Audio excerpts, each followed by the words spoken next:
बच्चों, आज हम सब कक्षा 10th के ग्रामर को लेकर चर्चा करेंगे। पहला हमारा ग्रामर है सेंटेंस। सेंटेंस यह मालूम है, जैसा कि हम जानते हैं, a group of words which makes complete sense और it called a sentence. Hindi में देखेंगे तो हिंदी में शब्दों का वह समूह जिससे वाक्य का पूर्ण भाव प्रकट होता हो वह सेंटेंस कहलाता है। सेंटेंस के दो पार्ट होते हैं, जैसे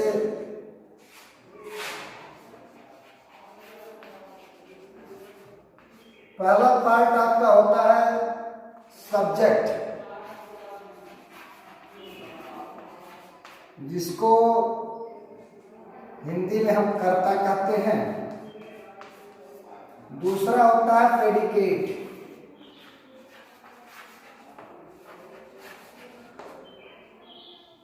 जिसको हम विधेय कहते हैं। सब्जेक्ट को हम उद्देश्य भी कहते हैं, कर्ता भी कहते हैं। प्रेडिकेट हमारा विधेय होता है। अब हम कर्ता और सब्जेक्ट और प्रेडिकेट के बारे में जानेंगे। सब्जेक्ट क्या होता है तो प्रेडिकेट क्या होता है। सब्जेक्ट वह होता है जब हम किसी व्यक्ति या वस्तु का नाम लेते हो, जिस व्यक्ति या वस्तु का नाम लेते हो वह सब्जेक्ट होता है, और जिस व्यक्ति या वस्तु के बारे में जो कुछ बतलाया जाता है वह आपका प्रेडिकेट होता है। फिर से देखेंगे, सब्जेक्ट हमारा वह है जिस व्यक्ति या वस्तु के बारे का हम नाम लेते हो वह हमारा सब्जेक्ट है, और प्रेडिकेट वह होता है जिस व्यक्ति या वस्तु के बारे में जो कुछ बतलाया जाए वह आपका प्रेडिकेट पार्ट होता है। तो हम कोई भी सेंटेंस हो उसमें आपको दो पार्ट मिलेंगे, सब्जेक्ट और प्रेडिकेट। और अलग कैसे करते हैं यह हम जानने का प्रयास करेंगे।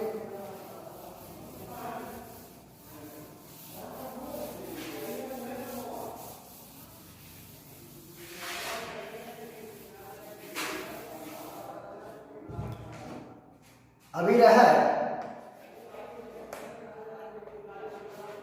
द सन राइजेज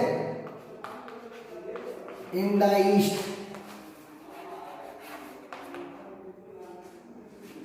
ये हमारा the sun rises in the east, ये हमारा सब्जेक्ट हुआ। अब सॉरी, ये हमारा सेंटेंस हुआ। अब सेंटेंस यह है तो इसमें दो, एक तो हमारा सब्जेक्ट है, एक प्रेडिकेट है। कैसे हम अलग करेंगे इस बात को हमें आज जानना है। तो बच्चों, जब वाक्य में कोई भी वाक्य हो उसमें वर्ब अवश्य मिलता है, और जहां से वर्ब आरंभ होता है वह पार्ट हमारा प्रेडिकेट पार्ट होता है, और उसके पीछे जितने शेष होते हैं वे हमें सब्जेक्ट पार्ट कहते हैं। वर्ब चाहे हमारा हेल्पिंग वर्ब हो, वह चाहे हमारा मेन वर्ब हो। यहां पर देखिए, the sun rises in the east, यहां पर आपका कोई हेल्पिंग वर्ब नहीं है, लेकिन मेन वर्ब है। तो मेन वर्ब है तो उसी वर्ब के पार्ट से हमारा प्रेडिकेट पार्ट होगा और शेष सब्जेक्ट होंगे। तो द सन हमारा सब्जेक्ट हो जाएगा, और राइजेज यहां वर्ब है, यहां से आपका प्रेडिकेट पार्ट होगा, तो लिखेंगे हम सब्जेक्ट द सन, प्रेडिकेट लिखेंगे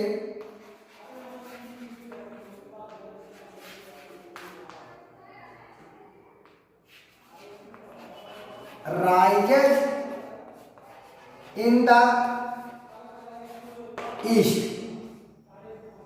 सेंटेंस हमारा हुआ the sun rises in the east, तो हमने अलग कर दिया, सब्जेक्ट को द सन कर दिया, प्रेडिकेट को राइजेस इन द ईस्ट कर दिया, क्योंकि हमने बताया है कि जहां से वर्ब आरंभ होगा वह हमारा पार्ट प्रेडिकेट पार्ट कहा जाएगा, और उसके शेष पहले जितने भी होंगे वह हमारा सब्जेक्ट होगा, इसलिए द सन सब्जेक्ट हुआ, rises in the east predicate part हुआ। अच्छा, अब हम पढ़ेंगे सब्जेक्ट। सब्जेक्ट में भी पार्ट होते हैं, अभी रहा है ये तो पार्ट ऑफ सेंटेंस हो गया। अब उसके बाद हम देखेंगे पार्ट ऑफ सब्जेक्ट।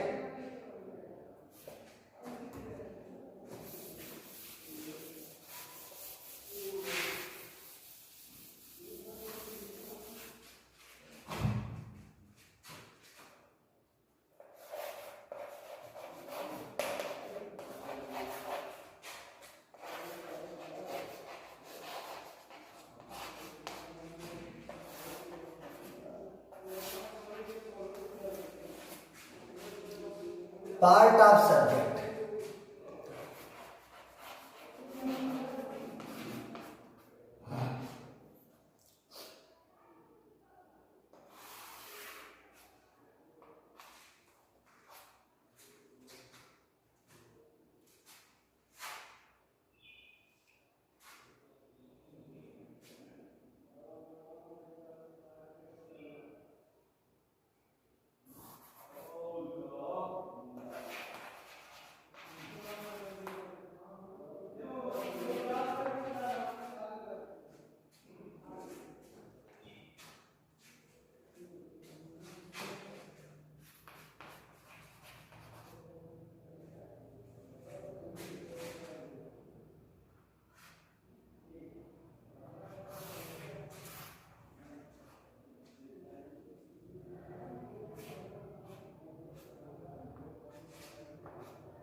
देखिए सब्जेक्ट में आपका हो गया क्वालिफायर नाउन, लेकिन क्वालिफायर जो होगा इसमें डिटरमिनर भी मिलेंगे, एडजेक्टिव भी होगा आपका, और उस नाउन के बाद आपको मिलेगा एडजेक्टिव फ्रेज। अब हम चर्चा करेंगे कौन सा क्वालिफायर होता है, क्या डिटरमिनर होता है, क्या एडजेक्टिव होता है, एग्जाम्पल के माध्यम से समझेंगे।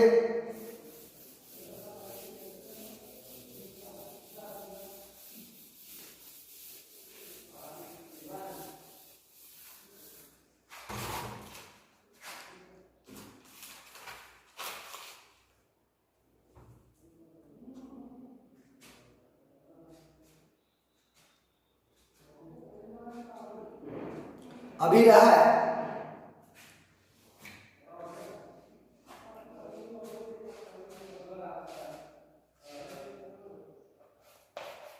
The poor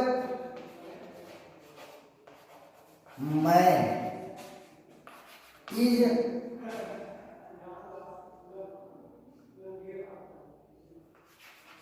very sad.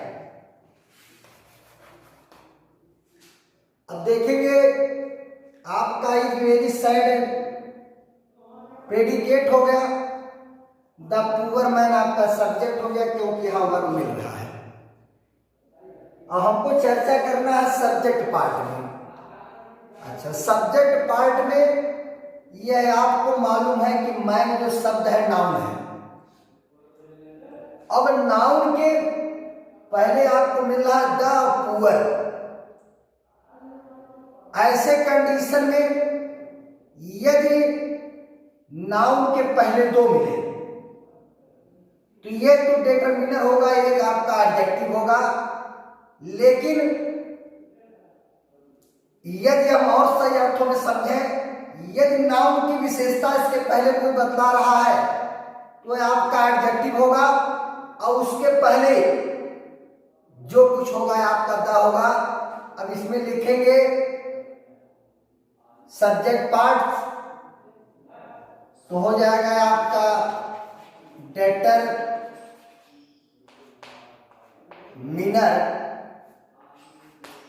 आपका द हो गया, एडजेक्टिव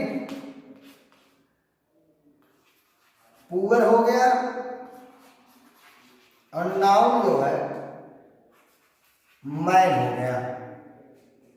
लेकिन अभी चर्चा करें हम क्वालिफायर को लेकर के कि हम कैसे जानेंगे क्वालिफायर कौन है। तो इसके लिए हम दूसरा एग्जाम्पल बता रहे हैं।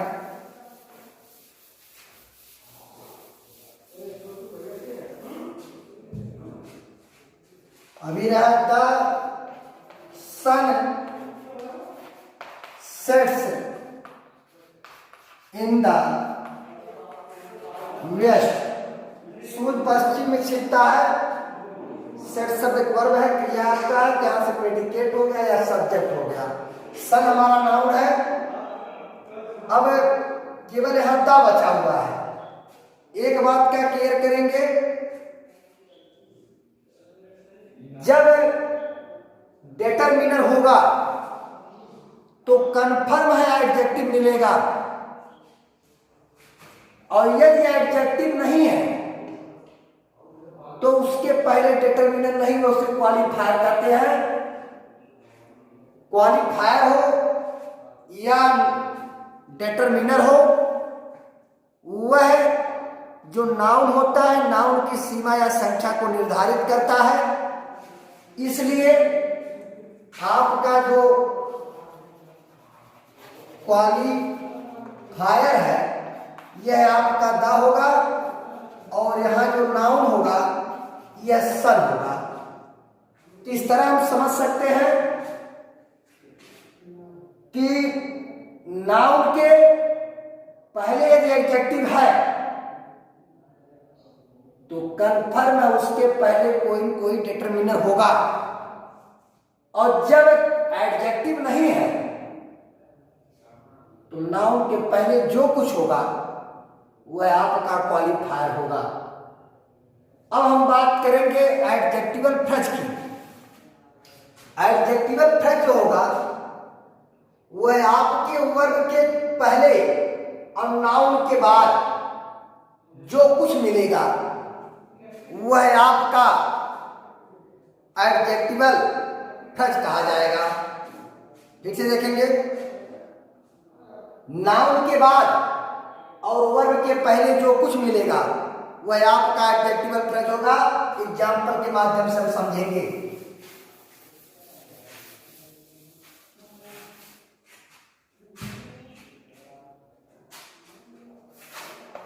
The old lady in the room is wise. अब हम कंफर्म कर लेंगे, पहले तुमसे सब्जेक्ट प्रेडिकेट पार्ट को अलग करें। आपका वर्ब यही है इज, तो इज वाइज जो है यह प्रेडिकेट हो गया, प्रेडिकेट पार्ट है, और इसके पहले यह आपका टोटल सब्जेक्ट हो गया, और यह हो गया प्रेडिकेट। तो लिखेंगे subject the old lady in the room, predicate लिखेंगे इज वाइज। अब हम प्रेडिकेट सब्जेक्ट पार्ट को अलग करेंगे।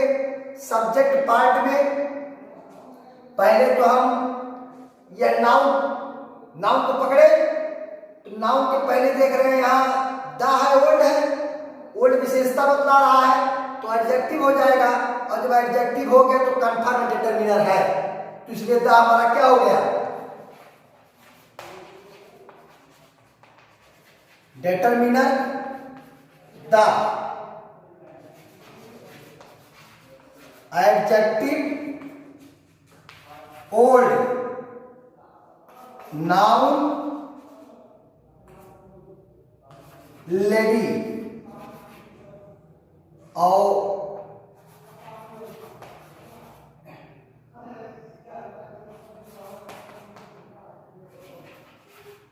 एडजेक्टिवल फ्रेज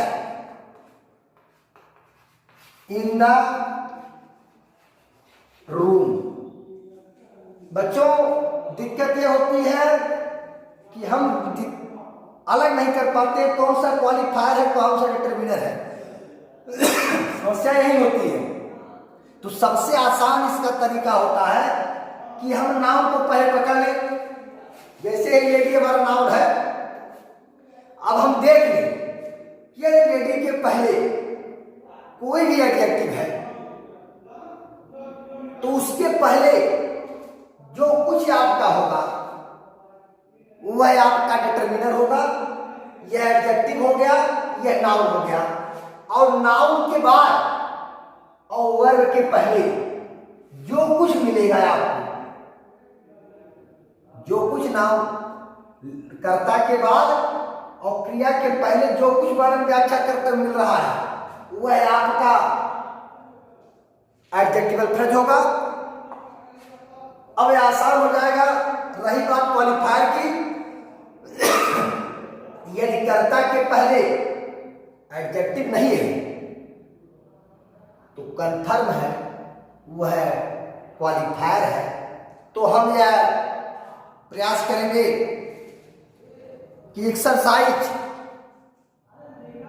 अपनी बुक में आप देख करके पहले सब्जेक्ट